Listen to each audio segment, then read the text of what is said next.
Pension ഗുണഭോക്താക്കൾക്ക് അറിയിപ്പെത്തി. 62 ലക്ഷത്തോളം വരുന്ന സാമൂഹിക സുരക്ഷാ പെൻഷൻ ഗുണഭോക്താക്കൾക്ക് മെയ് മാസത്തിൽ 3200 രൂപ വീതം അക്കൗണ്ടുകളിലേക്കും കൈകളിലേക്കും വിതരണം ആരംഭിക്കുന്നു. എല്ലാവിധ സർക്കാർ അറിയിപ്പുകളും തുടർന്നും നിങ്ങളിലേക്ക് എത്തുന്നതിന് ഈ ചാനൽ സബ്സ്ക്രൈബ് ചെയ്യുക. 3 മാസത്തെ കുടിശ്ശികയാണ് ഓരോ ഗുണഭോക്താക്കൾക്കും ലഭിക്കാനുള്ളത്. അതായത് 4800 രൂപയോളം വരും. ഈ 4800 രൂപയിൽ നിന്ന് ആദ്യ ഗഡു 1600 രൂപയാണ് മെയ് മാസത്തെ പെൻഷനോടൊപ്പം ലഭിക്കുന്നത്. അതായത് ഓരോ ഗുണഭോക്താക്കൾക്കും 3200 രൂപ അക്കൗണ്ടുകളിൽ എത്തും. അടുത്ത ആഴ്ചയോടെ വിതരണം ആരംഭിക്കാനാണ് തീരുമാനം. ഇതിനായി 1800 കോടിയോളം രൂപ അനുവദിച്ചു. സർക്കാരിന്റെ ഏറ്റവും പുതിയ അറിയിപ്പ് അനുസരിച്ച് മുൻപ് മസ്റ്ററിംഗ് ചെയ്തവർക്ക് മാത്രമായിരിക്കും തുക വിതരണം.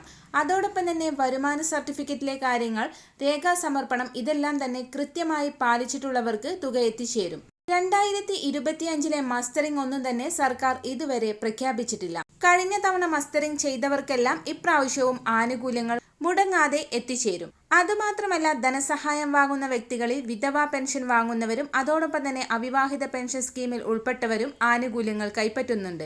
അവർ പുനർവിവാഹം ചെയ്തിട്ടില്ല എന്നൊക്കെയുള്ള സർട്ടിഫിക്കറ്റുകൾ ഹാജരാക്കുന്നതിന് വേണ്ടിയുള്ള സമയപരിധി നിലവിൽ അവസാനിച്ചിരിക്കുകയാണ്.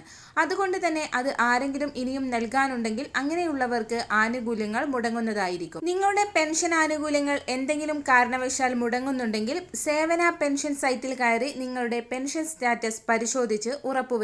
നിങ്ങളുടെ സ്മാർട്ട് ഫോൺ ഉപയോഗിച്ച് സേവന പെൻഷൻ സൈറ്റിൽ കയറി ആധാർ നമ്പർ ടൈപ്പ് ചെയ്ത് നൽകിയാൽ നിങ്ങളുടെ പെൻഷൻ സ്റ്റാറ്റസ് പരിശോധിക്കാൻ സാധിക്കും. അതോടൊപ്പം തന്നെ ഇനി കേന്ദ്ര സർക്കാരിന്റെ പെൻഷൻ വിഹിതം ഇപ്പോൾ നമുക്ക് 2 ഗഡു ഒരുമിച്ച് വരുമ്പോൾ 400 മുതൽ 500 രൂപ വരെയൊക്കെ കുറവ് വരുന്നവരുണ്ട്. ചിലപ്പോൾ അത് 1-2 ദിവസത്തിന്റെ വ്യത്യാസത്തിലായിരിക്കും അക്കൗണ്ടുകളിലേക്ക് ലഭിക്കുക.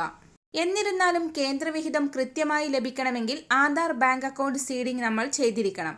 ആധാർ അധിഷ്ഠിത ബാങ്ക് അക്കൗണ്ടുകളിലേക്ക് മാത്രമായിരിക്കും കേന്ദ്ര സഹായം എത്തിച്ചേരുക. എല്ലാവിധ സർക്കാർ അറിയിപ്പുകളും നിങ്ങളിലേക്ക് എത്താൻ ഈ ചാനൽ സബ്സ്ക്രൈബ് ചെയ്യുക.